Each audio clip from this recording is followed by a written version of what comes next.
பார்த்துக் கொண்டிருப்பது தாமரை தமிழ் நியூஸ். கிருஷ்ணகிரி அருகே காமராஜர் நகரில் நடைபெற்ற மக்களுடன் முதல்வர் திட்ட சிறப்பு முகாமினை சட்டமன்ற உறுப்பினர் மதியழகன் கலந்து கொண்டு துவக்கி வைத்தார். கிருஷ்ணகிரி கிழக்கு ஒன்றியத்திற்கு உட்பட்ட வெத்தலாலப்பள்ளி, கொண்டேப்பள்ளி ஆகிய 2 ஊராட்சிகளுக்கு உட்பட்ட கிராம மக்கள் பயன்பெறும் வகையில் காமராஜர் நகரில் மக்களுடன் முதல்வர் திட்ட சிறப்பு முகாம் நடைபெற்றது.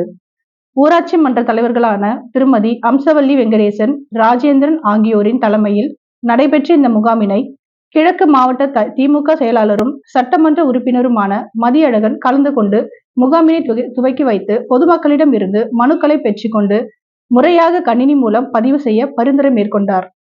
மேலும் இந்த சிறப்பு முகாமில் வருவாய்த்துறை, வேளாண்மை துறை, கல்வித்துறை, காவல்துறை உள்ளிட்ட அனைத்து துறைகளும் ஒரே இடத்தில் முகாமிட்டு துறை வாரியாக பொதுமக்களிடம் இருந்து முதியோர் உதவித்தொகை, 100 நாள் வேலை முறையாக வழங்க வேண்டும், கலைஞரின் கனவு திட்டத்தின் கீழ் இலவச வீடு, முதியோர் உதவித்தொகை, இலவச வீட்டுமனை பட்டா, பட்டா மாறுதல், குடும்ப அட்டை, சாதி சான்றிதழ் வழங்க வேண்டும் உள்ளிட்ட பல்வேறு கோரிக்கை அடங்கிய மனுக்களை பெற்று துறை வாரியாக கணினியில் பதிவு செய்யப்பட்டது.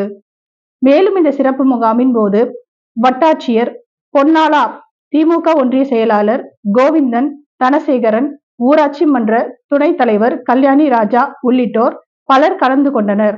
மேலும் இந்த ஏராளமான கிராம மக்கள் கலந்து கொண்டு பயன்பெற்றனர்.